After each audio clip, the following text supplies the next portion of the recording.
আসসালামু আলাইকুম রহমতুল্লাহি আবরকাতু।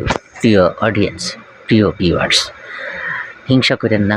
আপনাদের হিংসার জন্য কিন্তু এই ভিডিওটা বানাই নেই।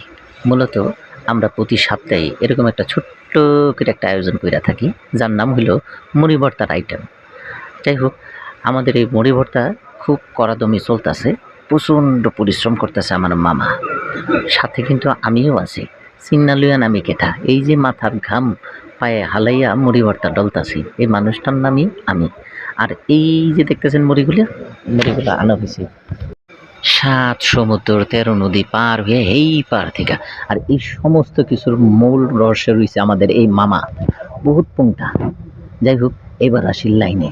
এই যে দেখতেছেন চাবাইতাছে, টুকিটাকি খাইতাছে, এই লোকটা কিন্তু কারো বুঝতে দেয় খোদাই এই চাপাচাপি, আসলে খাইতেই পারি না। যাই হোক, তারপরেও কিন্তু আমরা বুঝা ফেলাই মামার চাপায় দাঁড় থাকলেও দাঁতে ধার নাই। যাই হোক, এবার আসি লাইনে। সর্ষার তেল দেওয়া হইতেছে, সর্ষার তেলের বদলে অন্য কিছু দেব না, কারণ স্বাদ হইতে বা মরিতে। আর ভালো করে মাখতেছে আমরা আরিফ ভাই, খুবই আল্লাহওয়ালা লোক। যাই হোক, হেরাতে মুড়ি ভর্তা পেতে টেস্টি আলাদা। এই যে দেখতেছেন মশলা, 250 গ্রাম মরিচ আর আধা কেজি পেঁয়াজ কিন্তু কম না। তার লগে তো ধইন্যা পাতা, নানান পদের ফল, আরও কত রকমের সবজি দেওয়া যে হয়েছে কি কমু। এর মধ্যে ছিল যেমন ধরেন আদা, লেবু, তারপরে ক্যাপসিকাম, সব কিছু মিলে এত প্রায় 1.5 কেজির মতো হইব।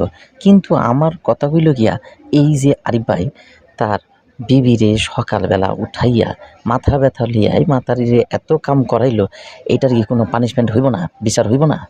হওয়া তো খুবই দরকার, কিন্তু কে করবে এই বিচার? এই বড় ভাইয়ের কাছে বিচার দিয়ে কোনো লাভ নেই, খামাগা থুতা ডলবো আর মিডা কথাকে বিদায় নিব, কারণ খাওয়ানোর সময় হয়ে গেছে। এই মামা আইছিল কিন্তু এতে না খেয়ে দূর দিছে। যাই হোক, অবশেষে কিন্তু আমাদের মুড়ি ভর্তা কমপ্লিট প্রায়। এখন শুধু প্লেটে প্লেটে করে মেখে মেখে সবার কাছে পৌঁছে দিতে হবে। যাই হোক, এই ক্ষেত্রে আমাদের আরিফ ভাই আবার খুবই জিম্মাদার, সে খুব নির্জিম্মার সাথে এগুলো পৌঁছায় দেয়।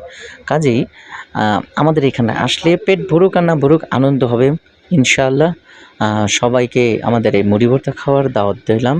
সবাই কিন্তু আগামী সপ্তাহে ঠিক এমন সময় এমন দিনে চলে আসবেন। ঠিকানা কি আরেকবার দেবো? আমার মামা হাত তুলে বলতে চাই কিছু, কিন্তু তার বলার কোনো সুযোগ নেই, কারণ আমি ভিডিওটারে মিউট করে দিছি। কারণ আমি চাই না মামায় কিছু বলুক, মামাকে বেজার লাগাই দেব। কারণ আমি জানি এই ভিডিও দেখে আপনারা জায়গাটাও চিনবেন না, জায়গা অনুযায়ী আয়ান তাও তো খাইতে পারবেন না। কিন্তু মামারে কইতে দিলে কিন্তু মামা বেজার লাগাই দিত, পুরো ঠিকানা দিয়ে দিত, লগে আমার মোবাইল নম্বর দিয়ে দিত। কিন্তু আয়া যখন দেখতেন মুড়ি ভর্তা নাই, তখন কিন্তু আমার কপালে খুবই শনির দশা ছিল।